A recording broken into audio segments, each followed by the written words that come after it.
Jean-Marc est directeur de l'agence d'urbanisme, nous fait l'amitié de revenir pour la deuxième fois pour parler d'un sujet très important, Bordeaux la métropole, croissance maîtrisée ou subie, point d'interrogation. Mine de rien, c'est quand même la question essentielle qui revient. Ah oui, en ce moment, oui. Partout où on va, Ouais. au café du coin, dans les repas, la question de mais est-ce que c'est bien de vouloir une métropole millionnaire, est-ce que c'est juste, est-ce qu'on va perdre notre qualité de vie, il y a trop de Parisiens, enfin toutes ces questions se posent, ne se traitent pas forcément d'ailleurs. Il n'y a pas de débat public de qualité autour de ça. Oui. C'est plus des discussions. Voilà. Et derrière, tu vas aborder la question de la coopération des territoires. Autour de ça, un peu. Oui. Bon, voilà. Donc, je voulais juste vous dire, est-ce que vous connaissez la revue Cambo? Alors, il faut absolument... C'est désormais obligatoire de l'acheter. Voilà. Alors, non, mais parce que j'ai eu la chance de tous les avoir. Et c'est vraiment... Donc ça, c'est le numéro qui vient de sortir, qui s'appelle formidable. À table. Alors, À table, c'est pas un guide gastronomique, hein, mais comme on sait effectivement que les questions d'alimentation, d'agriculture urbaine, de circuits courts sont extrêmement présentes aujourd'hui dans les conversations, on a fait ce dossier là-dessus. Et puis, c'est une revue qui a aussi des rubriques qui vous permettent de vous acculturer aux questions urbaines, pour faire vite. Hein. Voilà. Et comme c'est une revue papier, on l'illustre agréablement et on fait en sorte que ça soit sympathique à lire. L'abonnement gratuit? Non, non mais c'est très qualitatif, donc c'est normal de payer. Voilà. C'est vraiment super. Si vous avez un ami sympathique, il peut vous abonner. Donc il y en a eu un sur le sport, il y en a eu un sur l'eau, il y en a eu un sur les relations Toulouse-Bordeaux. Voilà. Il y en a eu un sur la santé. Voilà. Il y en a eu un sur... Ah tiens, c'est Voilà. Véronique là. Et on a un Super. grand entretien qui est toujours avec une personnalité nationale. En l'occurrence, c'est Véronique Fayet, mais qui est plus interrogée en tant que présidente du Secours catholique. Allez, donc je te laisse... Voilà. Et puis là, du coup, on va faire quelque chose d'interactif ce matin, plutôt que de se mettre en groupe. Alors, croissance maîtrisée ou subie? La réponse sera ni l'un ni l'autre. Mais je vais prendre donc quelques minutes pour vous expliquer ce qu'il en est. Alors, effectivement, tous les journaux, tous les élus, beaucoup d'élus s'interrogent sur toutes ces grues qui font pousser plein d'immeubles, souvent plus haut que ce dont on a l'habitude à Bordeaux d'ailleurs, sur cette potentielle déferlante de Parisiens, effectivement. Qu'en est-il? Juste, déjà, moi j'ai relu quelques écrits d'il y a du début des années 2000. On retrouve ça. À l'agence d'urbanisme, et j'ai vu beaucoup de documents qui essayaient là encore d'acculturer le public, les habitants, à la question de la densité. Cette question de la densité, elle est quand même posée depuis extrêmement longtemps à Bordeaux. Alors, à Bordeaux plus qu'ailleurs, peut-être, on va en reparler aussi. Mais en tout cas, effectivement, il me semble qu'il y a une discussion plus organisée à élaborer sur ces questions. D'abord en ayant quelques données objectives là-dessus, et puis en essayant aussi de comprendre les mécanismes qui sont à l'œuvre. Et c'est pour ça que moi je voudrais commencer par essayer d'expliquer quels sont les ressorts de ce qu'on appelle cette attractivité, et puis ensuite d'être plutôt sur une ligne de valorisation et non pas de critique de cette attractivité actuelle. Alors, attractivité entre tendance globale et politique locale. Alors, quand on est élu local, tu me pardonneras, on est obligé de dire qu'on a de la prise sur les événements. Cette prise est assez relative, en particulier sur ces questions. Heureusement, d'une certaine manière, parce qu'on est dans un pays où il n'y a pas un despote, aussi éclairé soit-il, qui pourrait, comme sous la Chine de Mao, dire, enfin, Chine de Mao ou Chine actuelle aussi un peu, dire, vous restez dans vos campagnes, vous venez en ville travailler sur les chantiers, etc. Donc ces tendances globales, elles sont là, et globalement, on n'a pas beaucoup de prise dessus. Alors, il y a une tendance globale qu'il faut bien comprendre. Les territoires qui gagnent, comme on dit, alors ça veut dire qu'ils gagnent en population, mais qui gagnent, je vous le dirai et j'insisterai là-dessus, qui gagnent aussi en emploi, parce que ça va plutôt ensemble, c'est ceux qui sont près de la mer et au sud, et donc tous les territoires du nord et de l'est vont pas très bien. Alors pas seulement parce que la météo serait moins clémente, mais aussi parce que ce sont des lieux de la révolution industrielle du 19e qui ensuite se sont beaucoup développés dans des industries traditionnelles et qui aujourd'hui, souvent des mono-industries, et qui aujourd'hui souffrent beaucoup évidemment de la disparition de ces industries. Mais il y a les deux. Il y a ce qu'on appelle le cadre de vie et puis il y a ces affaires industrielles. Donc il y a déjà cette première séparation et puis il y a les grandes villes. Mais pas toutes finalement. Parce que Strasbourg, moi j'étais hier à Strasbourg, Lille sont des villes, des métropoles qui vont pas bien. Voilà. Qui vont pas bien. Et il ne suffit pas non plus d'être au sud. Par exemple, Nice est une ville qui n'a pas l'attractivité, par exemple, des autres métropoles que l'on cite toujours avec cet arc Rennes, Nantes, Bordeaux, Toulouse, Montpellier. Donc ça, c'est vraiment des tendances lourdes sur lesquelles on n'a pas grande prise. Voilà. Alors on peut dire aux gens qui veulent venir à Bordeaux qu'en fait, qu'il pleut autant qu'à Quimper et que la mer n'est pas si près de la ville, mais bon, on voit bien que ça ne marche pas comme ça. Donc c'est vraiment des tendances extrêmement lourdes. Et quelle est votre définition oui. Excédentaire? Ah, pardon, oui, j'aurais dû. Excédentaire, c'est-à-dire qu'il y a plus de gens qui viennent que de gens qui partent. Voilà. Voilà. Sachant que, vous avez raison d'insister, alors c'est un nombre de personnes. R au sens surface. Parce que, alors, pour l'INSEE, il y a une... Par rapport à la surface. Non. Par la ville, par rapport au nombre d'habitants. Aire urbaine, c'est une définition statistique. C'est, voilà, on va dire l'agglomération élargie. Voilà. Donc, aire urbaine excédentaire, ça veut dire que en pourcentage, puisque là, on va avoir... Alors, ça brasse beaucoup, en particulier les villes étudiantes brassent beaucoup, parce qu'il y a beaucoup de gens qui arrivent. Voilà, j'ai les chiffres par ailleurs, je pourrais vous les donner.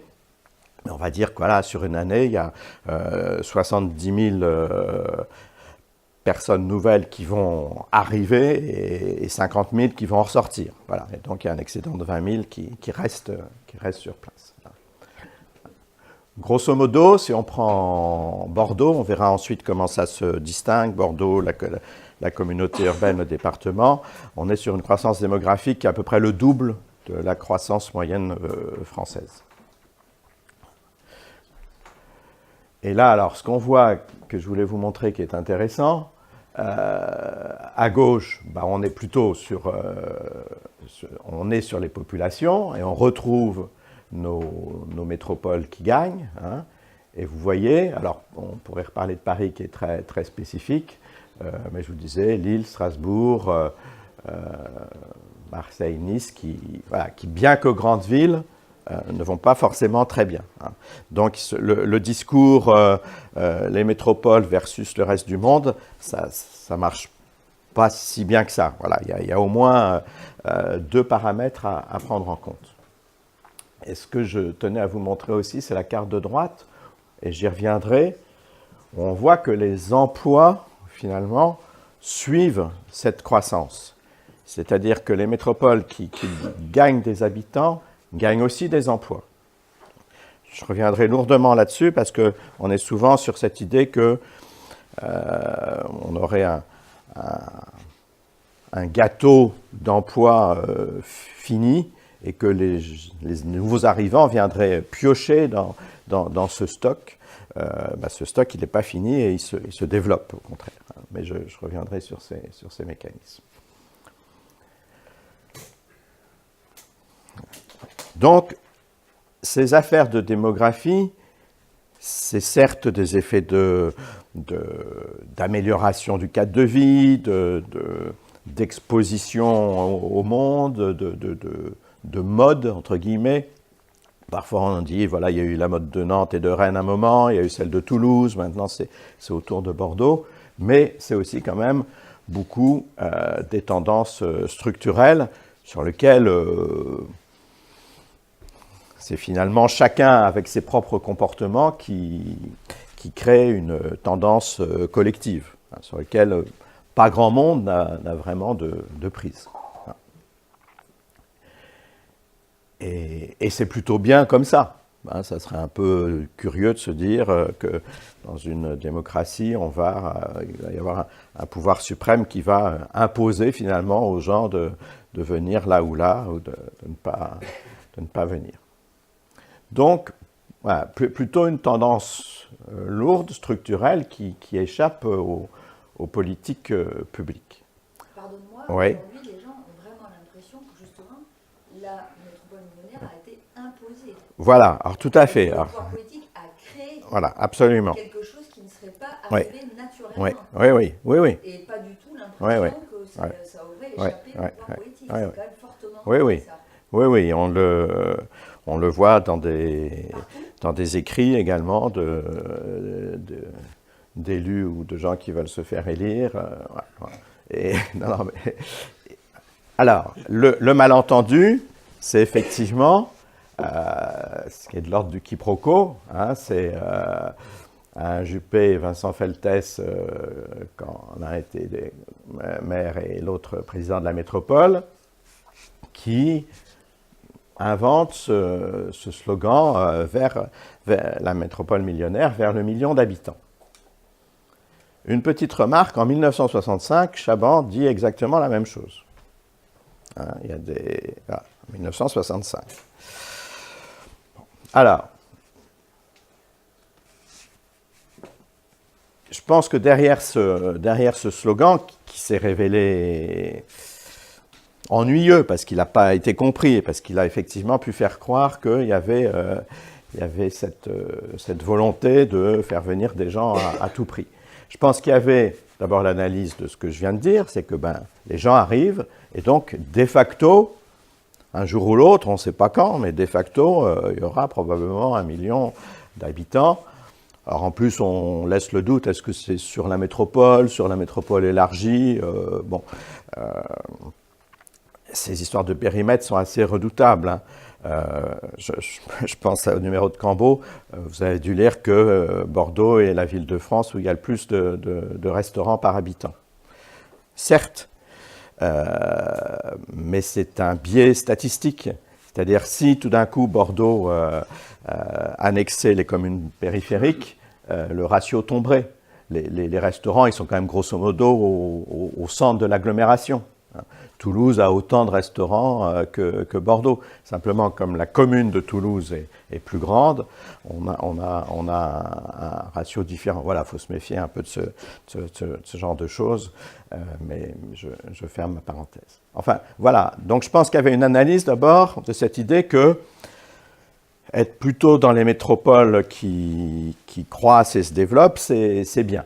Parce qu'il y a ce qu'on appelle ces avantages métropolitains, on reviendra aussi là-dessus si vous voulez, qui font que, de beaucoup de points de vue, et en particulier du point de vue de l'emploi, je réinsiste, c'est intéressant d'être dans cette catégorie. Ça ne veut pas dire qu'il n'y a pas des villes moyennes qui vont bien. Niort a 5% de chômage, Laval aussi. C'est des villes qui se portent bien, qui ont du mal à recruter des cadres supérieurs. Il y a plein de villes moyennes qui vont bien, il y a plein de petites villes qui vont bien. Voilà, là encore, il faut déconstruire un peu ce discours trop manichéen sur des territoires qui iraient globalement bien parce qu'ils sont des métropolitains et d'autres qui iraient mal. Donc, le premier argument, c'est plutôt, de toute façon, cette croissance, elle est là, il vaut mieux la valoriser, il vaut mieux, d'une certaine façon, faire passer le message que c'est bien. Moi, j'insiste beaucoup, la moitié de l'Europe aimerait avoir une croissance démographique. Hein. La moitié de l'Europe est sinon en décroissance, du moins en stabilité. Detroit aux États-Unis, dont vous avez entendu parler, bon, c'est sympa de transformer des usines en chambres, enfin, je pense que les gens là-bas, ils ne trouvent pas ça forcément très, très sympa. Alors, c'est des cas d'école, mais les villes de l'ex-Allemagne de l'Est qui mettent des gros panneaux en disant aux gens consommez plus d'eau parce qu'autrement notre réseau d'eau et d'assainissement il fonctionne pas bien parce qu'il n'y a pas assez de circuits. Peut-être qu'ils trouvent un peu embêtant d'avoir à gérer effectivement une infrastructure de réseau qui a été pensée avec des habitants qui ne sont plus là. Voilà. Donc je trouve que c'est un message à faire passer aussi. Même s'il y a plein de sujets dont on parlera après qui sont compliqués, c'est ce message c'est un peu curieux de se plaindre quand même d'être dans une ville et une métropole sympathique qui attire des gens, alors qu'il y en a d'autres Saint-Étienne en France est un exemple, qui seraient tellement contents de voir venir chez eux quelques habitants nouveaux. Le deuxième élément, alors là c'est plus politique effectivement, pour compter en Europe et dans le monde. Alors c'est un peu, c'est un slogan, mais voilà, quand on voit la carte de gauche, on se dit, zut, Bordeaux n'est pas là. Alors, Toulouse non plus, donc, mais bon, je pense qu'il faut bien avoir en tête quand même que, par exemple parfois, moi quand je suis arrivé à Bordeaux, il y a des gens qui comparaient Bordeaux à Barcelone. Barcelone, c'est 4 millions d'habitants. Et dans l'Europe, je ne parle pas dans le monde, hein, dans le monde, en Chine, une agglomération d'1 million d'habitants, c'est une petite ville moyenne. En Europe, il y a Paris et Londres, et puis après, il y a quand même une bonne vingtaine d'agglomérations qui dépassent le million ou qui sont multimillionnaires. Soit les capitales économiques ou voilà, comme Barcelone ou Milan, dans des pays bicéphales, soit plusieurs villes allemandes avec un système urbain très différent du nôtre, plus équilibré justement, soit les capitales des petites villes, des petits pays, pardon. Qui sont très métropolitaines, parce que justement, elles ont des fonctions de capitale qui font qu'elles peuvent avoir des équipements, un type de vie urbaine de grandes villes. Et nous, et en particulier cet arc atlantique et héliotropique, Rennes, Nantes, Bordeaux, Toulouse, Montpellier, c'est la troisième catégorie. Alors, question, est-ce que c'est intéressant de changer de catégorie? Pour certains sujets, oui. Typiquement, il y a beaucoup d'investisseurs qui regardent ce genre de carte. Et quand on n'est pas sur la carte, ils ne s'intéressent pas à l'agglomération considérée. Voilà, on n'est pas dans les radars, comme on dit. Sur l'immobilier, par exemple, d'entreprise, c'est typiquement comme ça.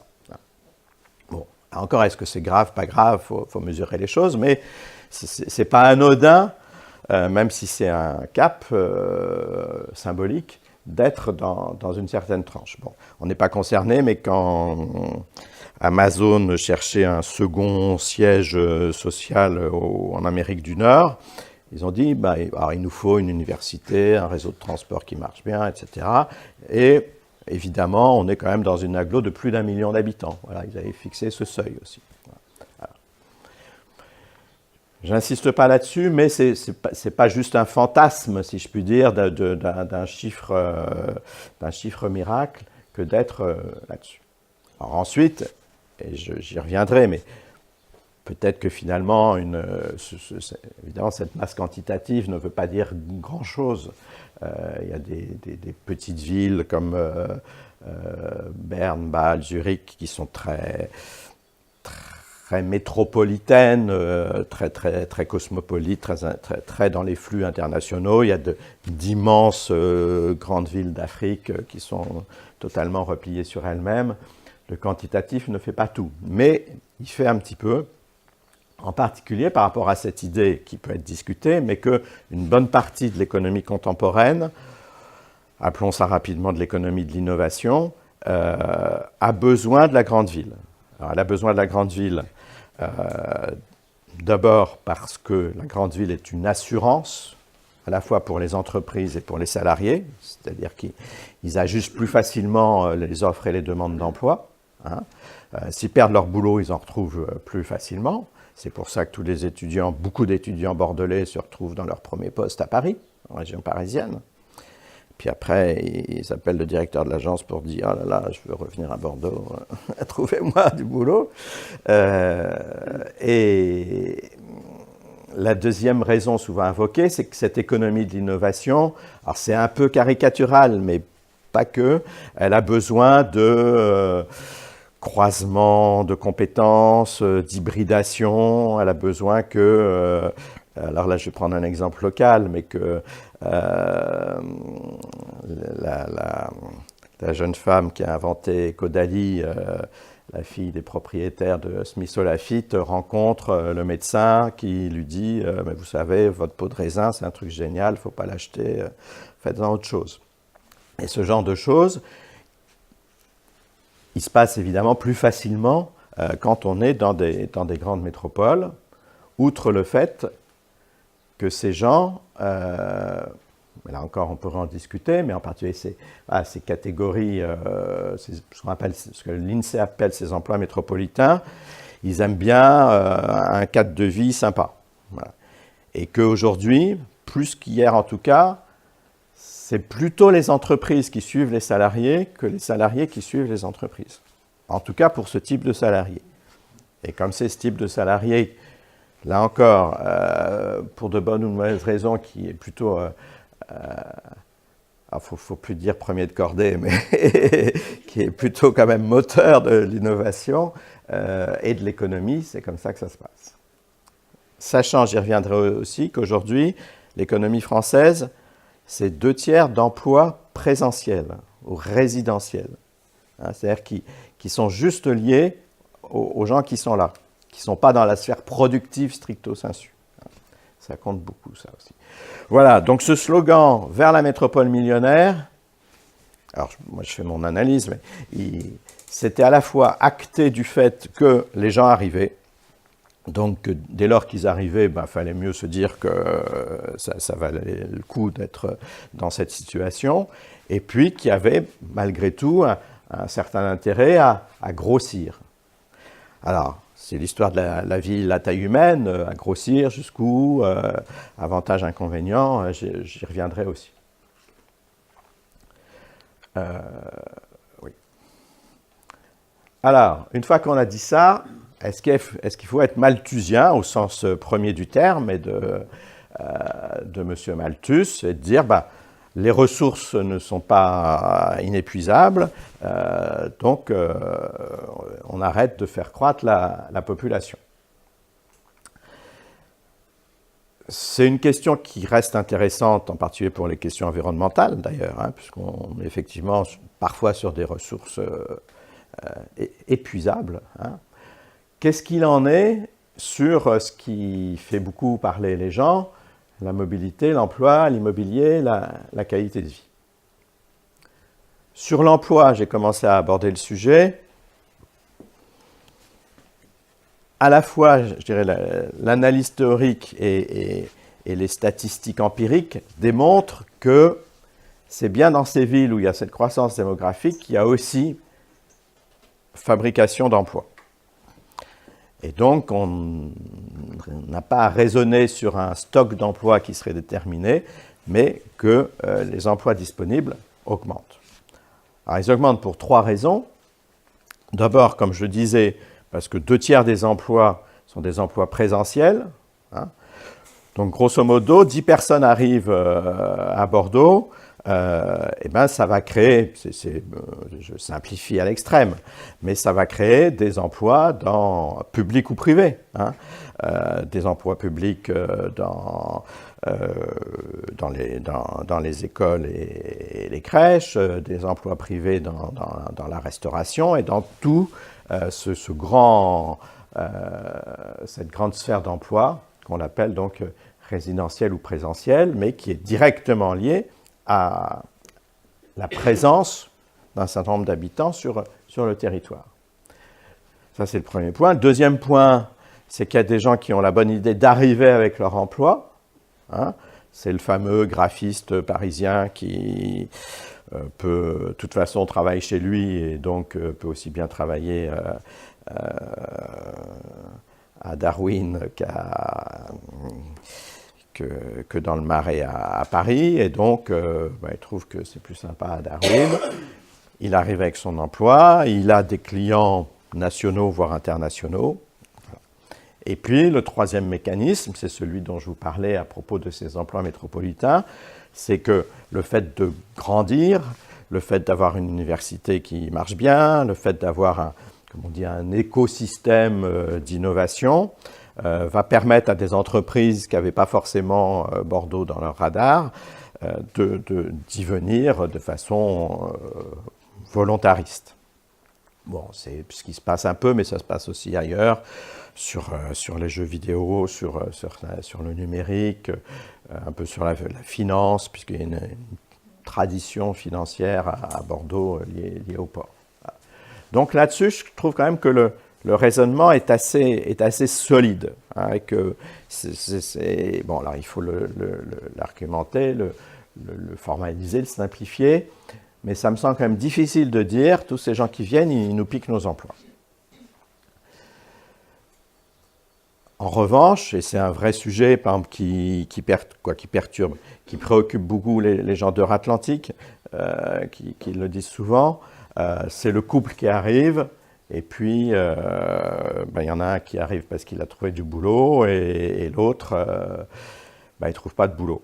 Alors, il ne trouve pas de boulot parce que les couples souvent se ressemblent, on est dans l'endogamie, donc l'homme ou la femme du conjoint a un boulot du même type et qu'il n'y en a pas tant que ça justement dans une ville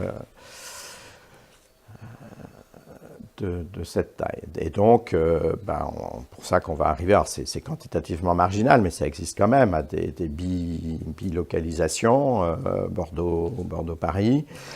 Et c'est pour ça aussi que parfois il y a une défense de la relation Bordeaux-Toulouse. Alors nous, on défend cette relation pour d'autres raisons, mais en disant, finalement, Bordeaux-Toulouse pourrait être une sorte de bassin d'emploi élargi, en particulier pour ce genre d'emploi très, très qualifié. Les couples, les universitaires qui ont la mauvaise idée de se marier entre eux, il y a souvent des couples où chacun a en tout cas son activité professionnelle dans des villes différentes. Donc l'emploi, c'est réglé, si je puis dire. La mobilité,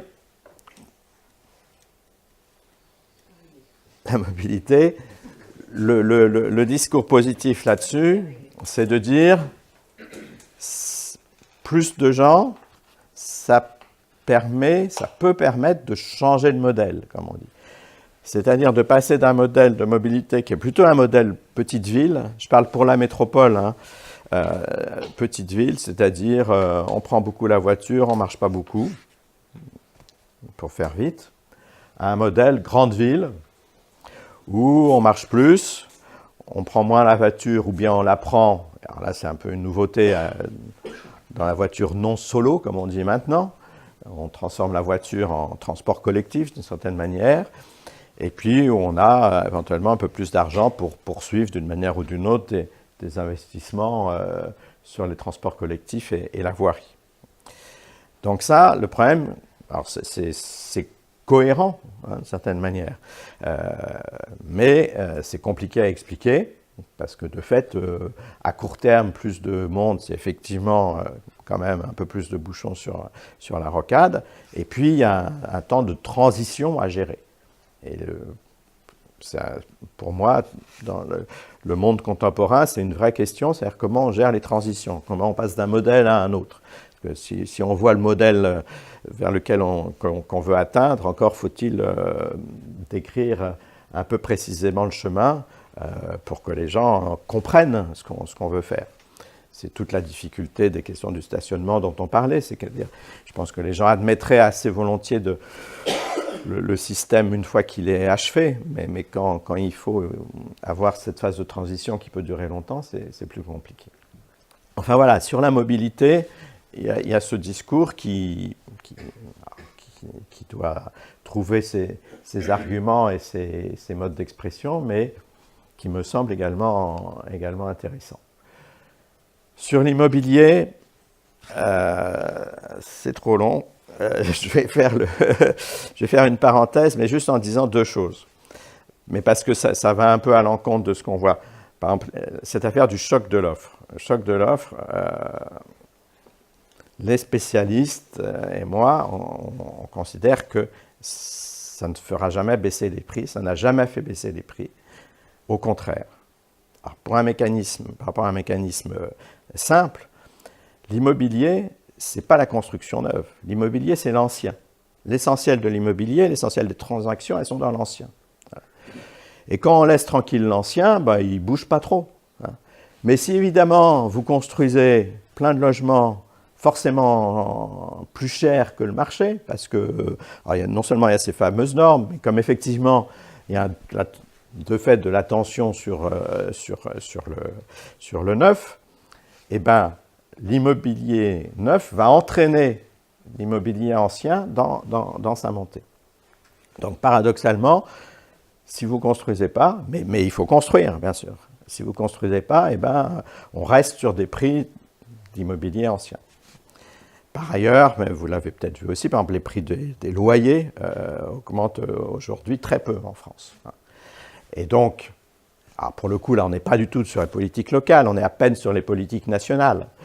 Globalement, l'immobilier, il est dicté par les capacités de financement des ménages. Et les capacités de financement des ménages, elles dépendent de leurs revenus. Bon, il y a des gens riches qui entraînent, d'une certaine manière, par la proximité, la hausse des prix. C'est ce qu'on voit à Paris, par exemple. Et puis, c'est les taux d'intérêt. Hein. Pas l'essentiel, mais une très bonne part quand même de ce qu'on peut analyser en matière d'évolution des prix de l'immobilier, c'est les taux d'intérêt. Donc, on n'est même plus dans les politiques nationales, on est dans les politiques mondiales. Et donc, on n'a pas beaucoup de prise là-dessus. Ma réponse, c'est redevenons un pays de locataires. Les pays où il n'y a pas trop de propriétaires et plus de locataires, comme l'Allemagne, ils ont beaucoup moins de problèmes de logement. Mais en l'occurrence, on est une ville de locataires. Alors Bordeaux intra, oui, parce qu'il y a ce flux de gens qui bougent, et en particulier les étudiants. Bordeaux est beaucoup une ville d'étudiants. Je sais plus que c'est la proportion, ouais. Je crois que c'est 65-35. Ouais. Je crois que c'est 65% des gens qui sont locataires. Ah non, quand même pas, non. Ah non, 60-40. Non. Oui, ça peut être important, oui. Mais pour le coup, là, le marché, il est métropolitain. Les gens, ils arbitrent sur l'ensemble de l'agglo. Voilà, donc, c'est pas pour refuser la question, mais pour dire que pour le coup, d'une certaine manière, ça se passe ailleurs, quoi. Alors, on peut, et c'est tout à fait important et justifié, se dire que la collectivité locale peut avoir une politique foncière plus à long terme, plus dynamique, etc. Et là, on peut faire un peu baisser le prix du foncier. Le foncier explique beaucoup, en France, dans les dernières années, la montée des prix. Hein, donc là, il peut y avoir des choses à faire. Enfin, bon, En tout cas, c'est pas l'afflux. Paris perd des habitants régulièrement. Hein, depuis, Paris avait 3 millions d'habitants, ils en ont 2 millions maintenant. Bon, ça se stabilise, mais enfin, c'est pas l'afflux des nouveaux qui est forcément. Pardon ?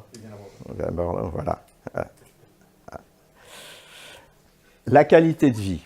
Alors, la qualité de vie. Bon, tu vois, moi, je ne sais pas trop ce que ça veut dire, la qualité de vie.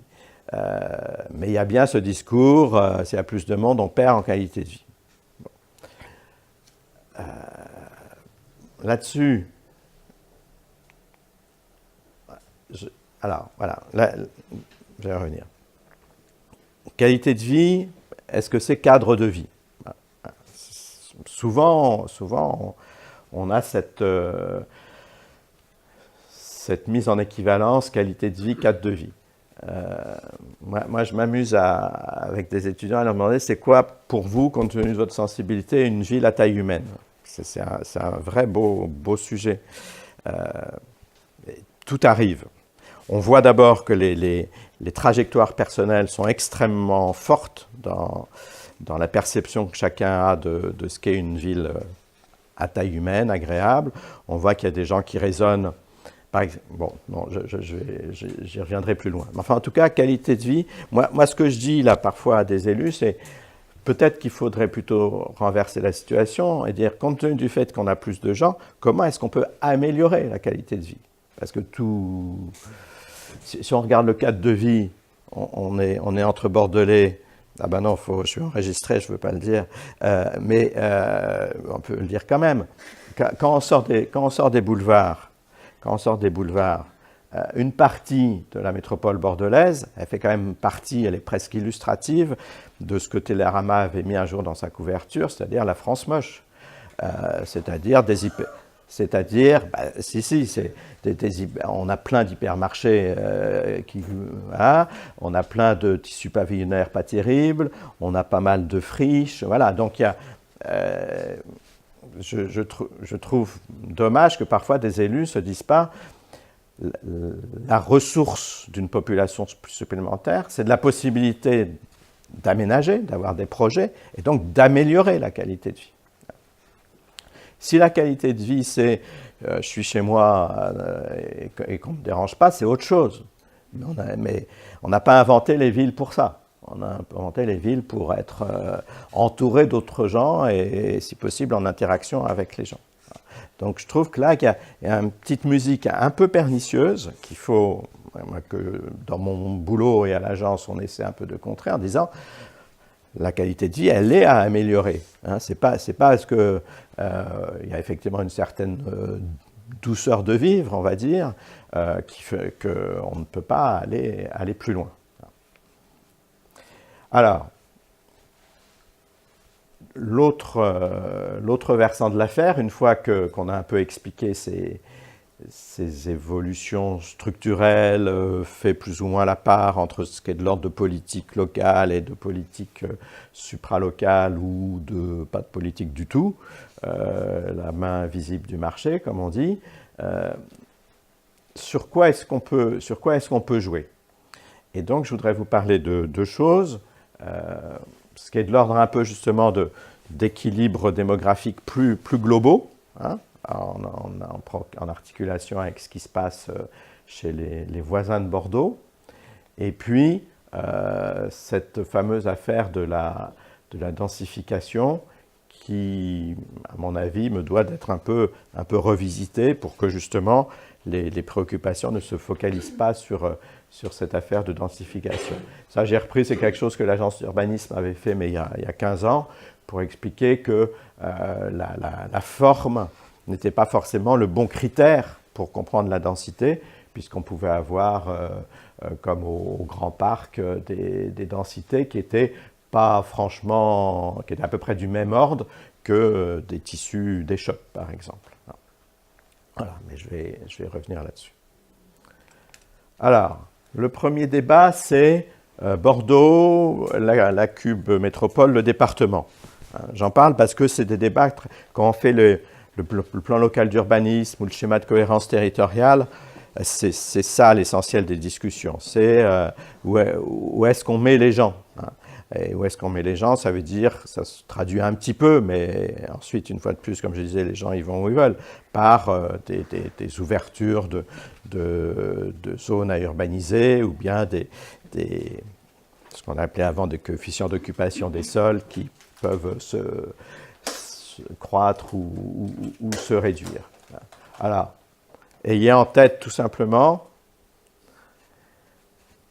Alexandra va vous offrir des bonbons parce qu'elle sent que la tension se réduit un peu, que ça commence à lever. Quand la communauté urbaine est créée, puisqu'on fête ses 50 ans, là, Bordeaux-Ville, c'est une petite moitié de l'ensemble. Aujourd'hui, et depuis un bon moment, c'est un tiers. Voilà, c'est comme ça. Est-ce que c'est important, pas important? Bon, voilà. Simplement, ça a un effet non négligeable en termes on va dire, de gouvernance.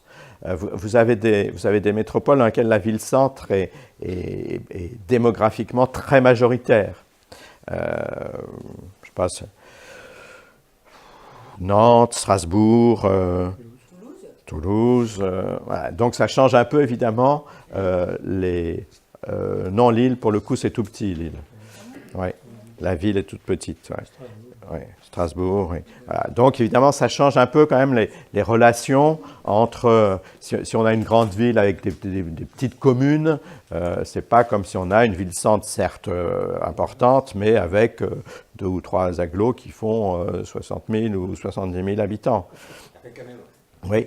Oui. ça parlait langue de bois. Oui. Non, mais oui. Je suis déjà un vieux bordelais. Oui. J'étais tout petit, on présentait souvent Bordeaux-Capitale, deuxième ville de France, la carte 14. Oui. Ce chiffre de 270 000 était encore plus important Ouais. avant-guerre. Ouais. La réimporte. Ouais. Ce que j'observe, parce qu'il ne faut pas quand même parler dans le dos, Ouais. notre ami Chaban, que j'aimais beaucoup, il a quand même pris une décision à l'époque avec, je dirais, l'ensemble des politiques de l'agglomération, qui n'était pas dit, la création de la CUP. Moi, j'allais chasser la Bécassine avec mon grand-père aux 4 pavillons à Bordeaux. D'accord. Bordeaux avait plus d'habitants à l'époque que maintenant. Mais en haut de ce nom, on trouvait des cèpes, d'accord, et on chassait la Bécassine. Décision politique. Tant que vous ne chassiez pas les cèpes. On installe le PS, parce que et on chasse de Bordeaux tout le côté Bacalan, les droites, etc. Et on y fait des nouveaux HLM qui sont remarquables avec des modernités.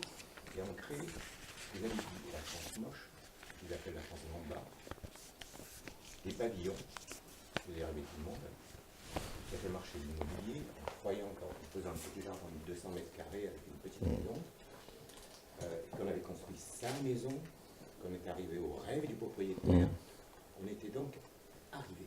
C'était génial. C'est quand même un modèle qui a été décidé politiquement. Quand on avance dans le temps, on voit après Bordeaux, on voit cette France moche. On vous dit, mais la décision de la France moche, elle est politique, regardez par là. Elle est très très politique.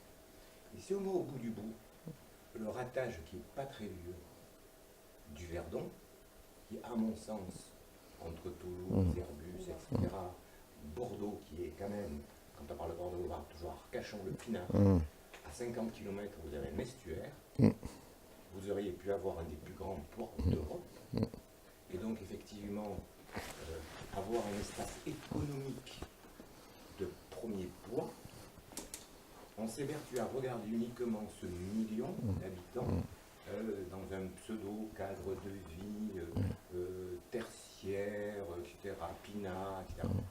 Et je pense que les décisions politiques qui sont portées souvent collectivement par un, deux, trois partis sont catastrophiques. Il y a donc des décisions de gouvernance depuis l'après-guerre qui sont terribles, qui ont fabriqué, comme vous dites, la France moche, la France d'en bas, sur des décisions souvent, effectivement, pour faire plaisir, un peu, mais politiquement, pas partager le pouvoir, aucune gouvernance. gouvernance globale et on a menti. Surtout la France d'en bas d'ailleurs. Parce que, étant le Bordelais, j'avais de la famille de Bordeaux jusqu'à la rive droite, et effectivement, beaucoup de Senonnais. Quand je vois ma commune, et là je parle pas des gens qui y habitent, les pauvres, c'est pas mon pote. Ce qu'on leur a fait, l'urbanisme qu'on leur a proposé, avec les conditions qu'on leur a proposées aujourd'hui, c'est à pleurer. Donc je pense que sur tous ces constats qui sont très bons, toussus, etc., il y a un espace politique qui est très important. Et que souvent le politique au jour d'aujourd'hui, hein, quand on ne veut pas faire une gouvernance globale, c'est de toujours faire le constat de ce qui a été fait avant, et souvent quand c'était pas bien, c'était la faute des autres. C'est quand même assez consternant, quoi. Bon, on s'est fait chier avec 12 personnes. En fait, Tout ça un peu partout. On est parti sur la grenouille, on a fini sur ce nom, on a un peu gommé, mais non. Oui, mais on est d'accord quand même, parce que la décision de Chaban, je ne sais pas si elle est visionnaire, hein. Il était visionnaire sur le métro peut-être, mais le constat effectivement de renvoyer sur la rive droite, de passer de 270, c'est plutôt 300 000 avant, hein, oui. toutes les industries sont là, etc. D'avoir une réponse, il n'a pas tellement réponse avec le milieu du vin, parce que il est hyper jeune, il n'est pas maçon, il n'est pas machin, et c'est du Mauriac, hein, le milieu pinard, hein, il ne les comprend pas bien, et tant mieux d'ailleurs, quoi, hein. Mais par contre, c'est quoi l'industrie de demain à Bordeaux? Là, on se mord les doigts, hein, parce que... Alors, attends. je reprends la parole. Non, celui-là, on est parti. Voilà. Très long. Voilà. Alors donc, Là, on va finir, ouais. je pense, Oui. voilà. Et après, débat. Voilà. Sachant quand même, pour répondre à certains points, que ce que vous décrivez, ça se trouve ailleurs. Le passage, les gens qui habitaient les UP dans les années 60, qui sortent des UP et donc qui vont paupériser d'une certaine manière ces quartiers pour acheter leur pavillon, ils achètent leur pavillon parce que l'État et le système bancaire permettent des prêts plus simples, parce qu'on est sur des taux d'inflation à 2 chiffres et donc on rembourse facilement, parce qu'il y a cette doctrine du tous propriétaire, parce qu'il y a les hypermarchés qui démarrent en 63 en France et qui, pour diverses raisons qui ne sont pas du tout locales quand même, qui sont très nationales, vont créer un modèle maison en périurbain, auto, frigo, congélateur. Voilà, mais tout ça, malgré tout le respect qu'on doit tous à Jacques Chaban-Delmas, il n'y est pas pour grand-chose. Voilà. Le Verdon, le Verdon, comme la sidérurgie à Fos-sur-Mer, c'est même pas la France. Le fait qu'aucun grand port français n'émerge dans le monde aujourd'hui, c'est pas que le Verdon, c'est les autres aussi. Voilà, tout ça est quand même très lié à des logiques très structurelles qui font que... Non, mais la mondialisation et les porte-containers, la mondialisation et les porte-containers, c'est pas hyper politique. Le fait qu'on ait changé d'échelle sur les ports, et donc qu'il n'y en ait plus que 10 dans le monde, dont 4 en Asie, ça échappe quand même à nos élus les plus puissants intellectuellement et politiquement. Donc je pense qu'il faut... Alors, ensuite, il y a des traductions politiques locales, parce que le politique veut montrer qu'il a un peu de pouvoir sur les éléments. Mais quand on regarde bien, c'est quand même beaucoup des tendances lourdes que vous décrivez. Voilà, moi, ça me semble important, justement, y compris pour être politiquement responsable, d'avoir bien en tête ce qui est de l'ordre de sur quoi on n'a pas vraiment prise, hein, et puis des marges de manœuvre. Voilà, des marges de manœuvre par rapport à des tendances plus lourdes. Ça, je trouve que c'est politiquement très intéressant et important, mais je sens qu'on va continuer la discussion tout à l'heure. Alors, donc par rapport à ça, toutes les villes-centres ont perdu de la population. Je prenais Paris, a eu 3 millions d'habitants, il a 2 millions maintenant. Voilà. Aussi parce qu'il y a eu un desserrement. un desserrement qui peut se justifier, qui avait démarré au XIXe siècle quand on a commencé à abattre les fortifications, parce qu'on avait une hyperdensité qui, au nom tout à fait respectable de l'hygiénisme, faisait penser que c'était quand même mieux d'être un peu moins tassé. Voilà. Donc, sur l'analyse des parts de population, retenez cette idée. Depuis une vingtaine d'années, on peut dire qu'il y a une stabilisation de la part de Bordeaux dans la métropole, que probablement, là, on devrait un petit peu augmenter la part de Bordeaux dans la métropole. Comme je disais, c'est important du point de vue de la gouvernance globale, donc il faut le prendre en compte, mais voilà, il n'y a pas forcément de bonne composition dans les rapports entre les uns et les autres. On rappelle toujours que Bordeaux et Lyon ont la même surface, mais Lyon a 2 fois plus d'habitants. Voilà. Et puis, métropole-département, qui est un débat peut-être moins explicité, mais qui est très, très fort, par exemple, dans l'élaboration du schéma de cohérence territoriale. Et ben là, la métropole était à moins de 50% il y a 10-15 ans. Depuis les années 70, on va dire, baissé continuellement. Et puis là, la métropole retrouve sa part de 50%, grosso modo. Voilà, c'est la même chose dit autrement. Je passe rapidement. C'est une discussion qui a son importance sur certains aspects, qui n'est pas vraiment formalisée comme débat spécifique. Si on se met en base 100 en 1995, on aurait un schéma très différent. Oui. Oh, mais si on ne peut plus manipuler les statistiques... oui, serait exactement dans la même tendance. Oui. Grosso modo, mais vous avez raison, grosso modo, ce qu'il y a à retenir maintenant, c'est que tout le monde est à peu près dans la même croissance. Bordeaux et le reste de la métropole, et la métropole et le reste du département. On n'est pas, parce que pour le coup, là, on a d'autres modèles. On a des modèles en France, où la ville-centre continue à se réduire au profit de sa périphérie, et on a des modèles où tout le monde croît avec les mêmes taux de développement. Alors, excusez l'anglais, mais il y a un peu un fantasme d'urbaniste, souvent, qui est de dire on arrive à une agglomération centre qui commence à grossir trop. Hein. Et donc, parce que les compromis entre tout ce qu'on gagne à être un peu gros et tout ce qu'on perd à être trop gros, on est passé de l'autre côté de la ligne rouge. Et on invente cette notion de polycentrisme qu'on trouve un peu à Rennes avec l'idée de ville-archipel.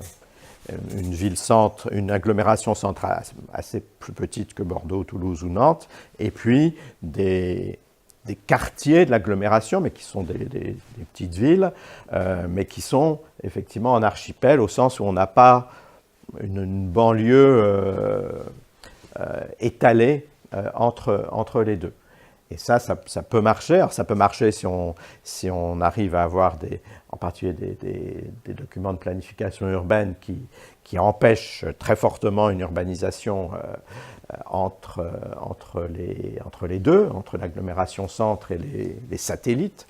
Et puis ça marche bien si on a ensuite évidemment un bon réseau de transport, qu'il s'agisse d'un réseau de transport collectif ou de la voirie. Et puis parfois, on peut le trouver dans certains pays, on a des modèles plus composites, hein, de mouvements browniens un peu généralisés. Alors, est-ce qu'on a prise sur ce genre de choses? Ce n'est pas négligeable d'avoir quand même ce genre de vision, parce que ça permet de faire évoluer les représentations mentales. Quand on regarde, quand on a dans la tête un schéma de territoire, le fait de donner à voir ce qu'on voudrait, le fait, on va revenir, de réfléchir par exemple sur les relations entre Bordeaux et ses voisins, ce n'est pas négligeable. Là, c'est quelque chose qui a été fait par des géographes avec lesquels on avait travaillé. Alors, ce n'est pas les relations domicile-travail, hein, ce sont des relations, on va dire, moins fréquentes, mais qui peuvent se traduire en termes de mobilité par des relations hebdomadaires, bi-hebdomadaires, mensuelles, qui ont à voir avec les déplacements des étudiants, qui ont à voir avec les déplacements liés à la santé, les relations entre sièges sociaux et entreprises sous-traitantes, voilà, tout ce qui a à voir, grosso modo, avec l'économie de proximité, avec on va dire la société de la connaissance, la société de la santé, du bien-être, un peu les nouveaux fronts de l'économie et de la société contemporaine. Donc c'est ce qui nous avait permis de montrer à Angoulême et réciproquement que finalement, voilà, on était très, très voisins et fortement en proximité. Et ce qui avait permis de montrer, et la région à l'époque n'avait pas apprécié, que Bordeaux avait finalement peu de relations avec Pau, que le premier voisin de Pau, c'était Toulouse. Voilà. Même si Bordeaux et Pau étaient dans la même région. Donc ça peut décider une vision un peu polycentrique. Vous savez qu'il y a 20 ans, on parlait aussi de Bordeaux, Arcachon, Libourne, comme une espèce de conurbation générale. Le million d'habitants, finalement, ça ne veut pas dire grand-chose. Si on le regardait à ce que l'INSEE appelle l'unité urbaine, on est déjà à 900 000. L'unité urbaine, c'est l'agglomération au sens aggloméré du terme. C'est quand on est dans une continuité de bâti. Et puis l'aire urbaine, alors là, on est à beaucoup plus d'1 million, puisque c'est presque les 2/3 du département, c'est lié aux relations de domicile-travail. Donc, évidemment, il faut dépasser une vision un peu trop insulaire des territoires qui nous intéressent. Bon, là, pour rappeler que cette histoire de la coopération Bordeaux-Toulouse, toutes les villes de France ont d'abord comme premier voisin Paris, il ne faut jamais l'oublier. Les relations les plus fortes de n'importe quelle ville en France, c'est avec Paris. Et ensuite, donc, notre vrai voisin, c'est Toulouse. On a peu de relations avec Nantes, par exemple. C'est quelque chose d'intéressant à savoir. D'où cette idée de, finalement, si on veut, ça peut être une sorte de contre-discours. Si pour de bonnes ou de mauvaises raisons, on trouve qu'il ne faut pas que la métropole grossisse trop, que ça va comme ça, peut-être qu'on peut aussi avoir des arguments autour de l'idée qu'on peut, avec des voisins, grandir, mais dans un agencement territorial différent. Voilà. Vue de Chine, comme on dit toujours, non seulement Cognac et Bordeaux, c'est au même endroit, ce qui tombe bien pour le tourisme, mais l'aéronautique, c'est Nantes, Bordeaux, Toulouse, quoi, hein. Et pour eux, c'est pareil, d'une certaine manière, c'est la même chose, hein. Donc, mais il faudrait en reparler plus longuement, des débuts pour employer des mots pédants, de dispositifs de gouvernance interterritoriaux. L'agence d'urbanisme a été un peu à la manœuvre sur ces questions, d'abord avec Angoulême, ensuite avec Libourne, et plus si affinité. On est quand même, alors j'aime pas le mot retard, mais enfin, quand vous regardez la carte de France, il y a beaucoup plus de coopération territoriale ailleurs. Alors, pour une raison objective, qui est que l'armature urbaine dans le sud-ouest est quand même très lâche, quoi, hein. On n'a pas ces réseaux de villes qu'on peut trouver dans l'ouest, dans le nord, dans l'est, hein. Donc il y a moins de voisins finalement, hein. Et puis peut-être aussi parce que il y a effectivement l'histoire d'un Bordeaux tourné par son port vers l'extérieur, un hinterland plutôt campagnard et pas urbain. Il y a plein de raisons. Voilà. Mais en tout cas, donc là, ça se développe. Le contre-exemple, alors il y a le contre-exemple plutôt d'un système urbain plus équilibré façon Bretagne. Hein. Ah oui, oui. Ouais. Ouais. Mais ça se traduit comment? Le travail entre, il se voit. entre grands élus, beaucoup plus soutenu. À l'échelle du département? À l'échelle de la région. Ou de la région. À l'échelle de la région. Oui. Au sein de l'institution régionale ou c'est des conférences de maires dans la région alors? Il y a tout justement. C'est un peu l'enjeu du moment, c'est-à-dire qui va prendre la main, mais ça peut être plusieurs, sur ces coopérations territoriales. La région peut considérer que c'est son boulot, mais il y a aussi des régions qui considèrent que les grandes villes, elles se débrouillent toutes seules et qu'eux s'occuperont un peu en lieu et place du département des tissus moins denses. Parfois, ça peut être une métropole un peu puissante.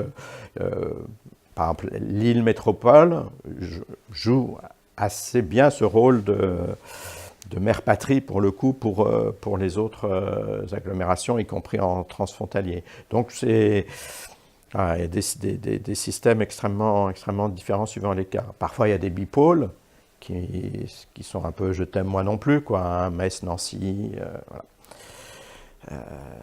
Il y a il y a l'Alsace qui veut se réinventer en fusionnant le Bas-Rhin et le Haut-Rhin. Il y a plein de choses intéressantes qui se passent. Enfin, voilà, ça se passe en ce moment. La densification, et on en restera sur ce dernier sujet. Alors, il y a la densification à droite qu'on peut appeler douce. Nous, qu'on a tendance plutôt à appeler rampante. Parce que cette densification douce, où on rajoute une petite maison sur un terrain, alors il y a plein de façons de faire, hein, du point de vue de l'ingénierie foncière, on se dit, oui, c'est à moindre coût. Et le fait que ça soit à moindre coût peut être embêtant, parce que finalement, on est là sur des quartiers qui ne vont pas bouger, sur lesquels il n'y a pas de projet d'ensemble, mais qui petit à petit vont avoir plus de monde. Et donc, on va découvrir que la rue est trop petite, qu'effectivement, on ne peut plus stationner, etc. Donc, nous urbanistes, à l'agence, on n'aime pas trop ça, de même qu'on n'aime pas trop la démarche qui consiste à ce qu'un promoteur rachète 3 maisons, fasse peur à la petite vieille pour qu'elle vende la 4e,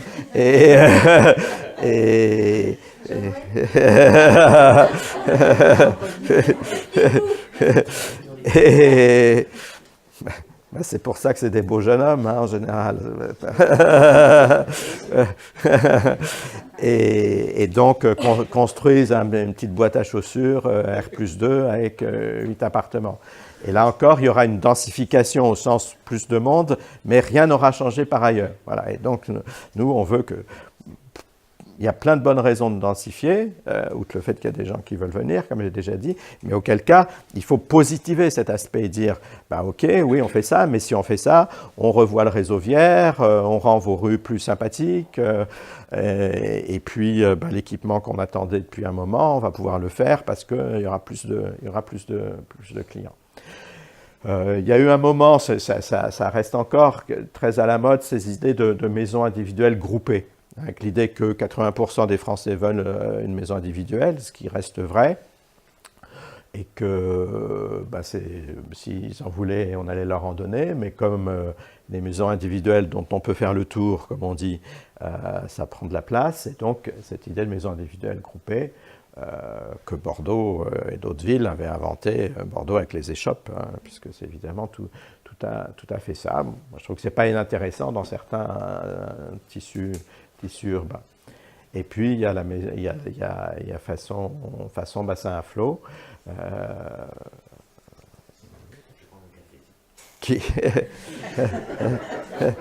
que je me permets de trouver intéressant au nom d'une raison qui n'est pas toujours mise en avant, c'est que c'est une offre résidentielle qui n'existait pas à Bordeaux avant. Voilà. Du collectif, dans un quartier plutôt sympa, un quartier métropolitain, voilà. Ça n'existait pas. Soit vous étiez dans l'hypercentre avec toutes ces nuisances, malgré tout, soit vous étiez dans nos quartiers entre cours et boulevards, qui sont résidentiels, et purement résidentiels. Alors, peut-être que c'est une culture plus urbaine, plus parisienne, voilà. Mais en tout cas, c'est une offre qui n'existait pas. Donc je trouve que, de ce point de vue-là, si on n'aime pas, on n'est pas forcé d'y aller. Et s'il y a des gens qui, dans des trajectoires résidentielles, hein, parce que c'est ça qui est important aussi, l'idée qu'il y a des trajectoires résidentielles, on ne trouve pas forcément toujours, on est d'abord locataire, etc. Voilà. Bon. Mais en tout cas, le message là-dessus, c'est que on peut positiver la densification, mais donc il faut, pour le coup, là, le politique, monsieur est parti, mais le politique, il a tout son rôle à jouer. Hein, il a vraiment des leviers là-dessus. Et puis que la question de la densité ne se résume pas à une question de forme, et il y a tout ce qui va avec, parce que ce que je trouve, là je peux le dire aussi officiellement, de plus raté dans les bassins à flot, c'est la rue Lucien-Faure.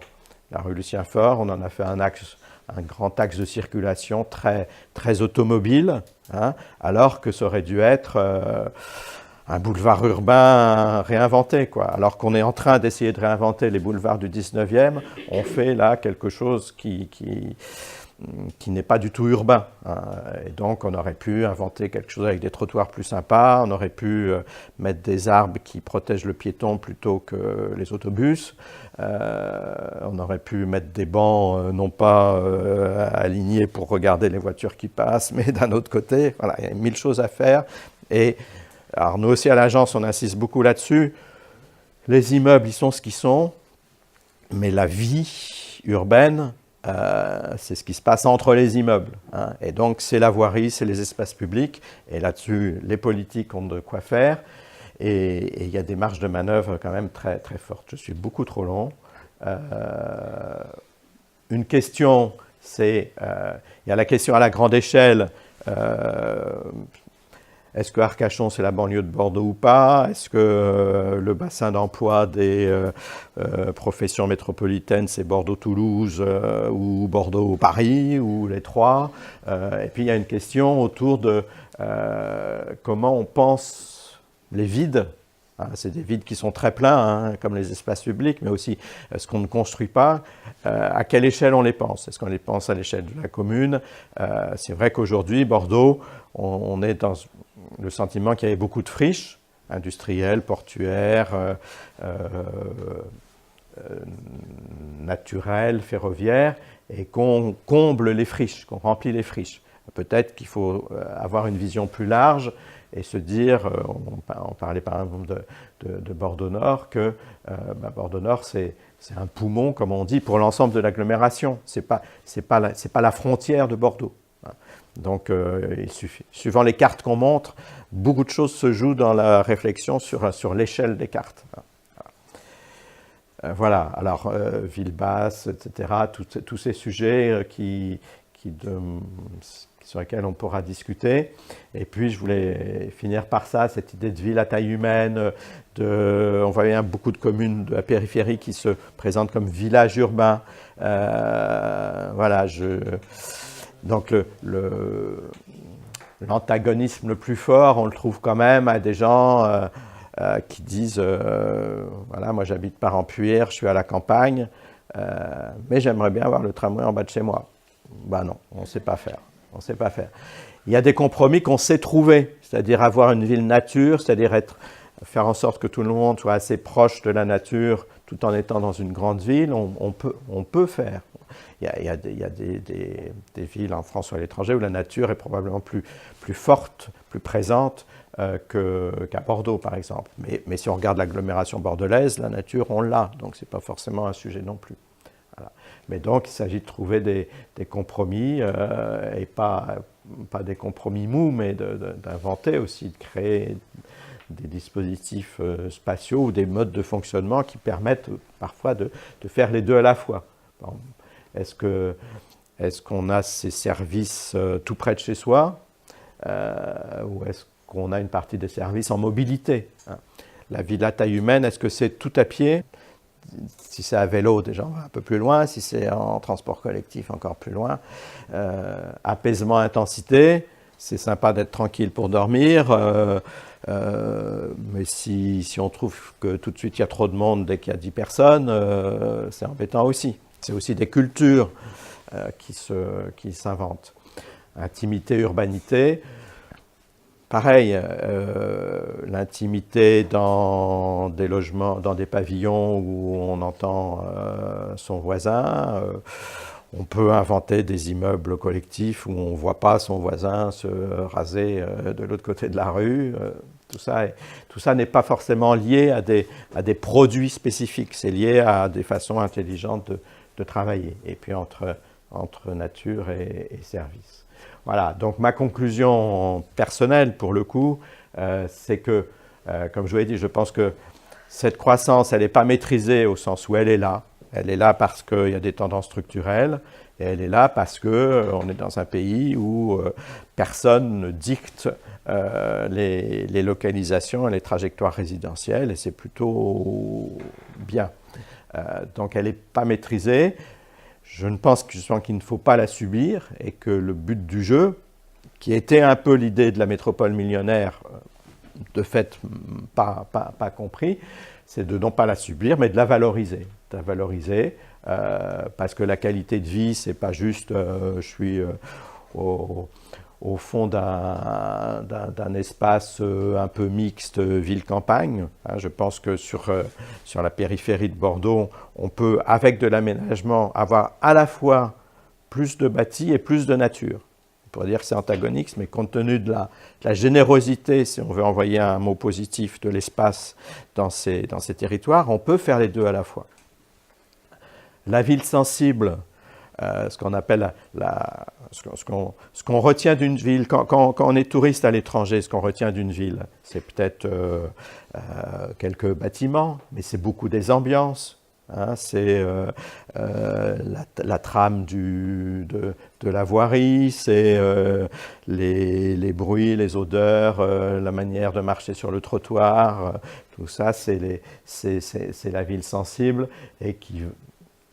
Le paysage urbain au sens de forme urbaine en fait partie, mais c'est qu'un élément parmi beaucoup d'autres. Et puis les interdépendances territoriales, je crois qu'on a déjà un petit peu parlé. Moi, je suis parfois un peu, non pas méfiant, mais je pense qu'il faut faire attention à cette mode de l'autarcie. L'autosuffisance alimentaire, l'autosuffisance énergétique. On n'a pas inventé la société pour être chacun dans sa petite maison avec son éolienne pour avoir l'énergie, ses tomates pour être sûr que le voisin ne vous empoisonne pas et sa récupération d'eau de pluie parce qu'on se méfie de l'eau qui coule du robinet. Voilà, un petit peu caricatural. Tout dépend. C'est un sujet sensible. Oui, non, mais je sais. Quand des Corses vous disent on demandera l'indépendance quand on aura l'autarcie énergétique, alimentaire, etc., c'est pas caricatural. Voilà. Voilà. On n'est pas obligé de penser ces sujets de cette manière-là. Non, mais. Un juste milieu. Oui, c'est un débat.